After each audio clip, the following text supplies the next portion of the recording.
What's the thing you're most afraid of when driving on the highway back to your hometown? It's breaking down. Today, I'm going to teach you how to check your car yourself to avoid getting stranded. Pay attention and learn. Once you master this, you'll be safe for life. First, let's focus on checking the engine oil. Pull out the dipstick, then wipe it clean from top to bottom. After wiping it clean, insert the dipstick all the way back in, then pull it out again. Take a look. Let's check the engine oil level. There is a maximum and a minimum mark here. Normally, the oil level should be between these two marks. If the oil level is too high, it can easily damage the catalytic converter. If the oil level is too low, the engine will lack lubrication when driving at high speeds, which can easily cause damage or a breakdown. Second, let's focus on checking the coolant. Look, it's this thing that looks like a small kettle. That's the coolant reservoir. There's also a minimum mark at the bottom. See, it's this line at the very bottom. If the coolant level is below the minimum mark, it definitely means that one of the hoses or the engine itself is leaking. In that case, when driving at high speeds, the engine is very likely to overheat and break down. Third, let's focus on checking the brake fluid. Look, this small reservoir with the yellow hexagonal cap is the brake fluid reservoir. It also has a maximum and a minimum level. See? If the brake fluid level is below the minimum, you must top it up in time.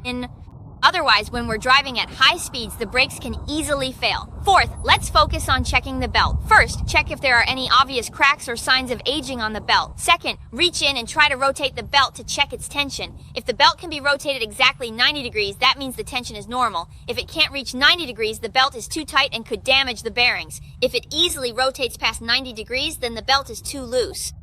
Obvious belt noise and slippage can occur. Fifth, let's focus on checking the tires. There are mainly two things to check with the tires. First, visually inspect the tire surface to see if there are any obvious bulges or damage. If there are, we need to replace the tire promptly. Second, check the degree of tire wear. Look here. Inside the tire, there's a small bump. See it? This is called the tire wear indicator line. Check if it is level with the tire tread. If it is level with the tread, it means that the tire is severely worn and we need to replace it immediately. Otherwise, it's very easy to have a blowout when driving at high speeds. The last point is very important, but most people tend to overlook it, and that is to check the high-mounted brake light. I'll step on the brake now. Take a look.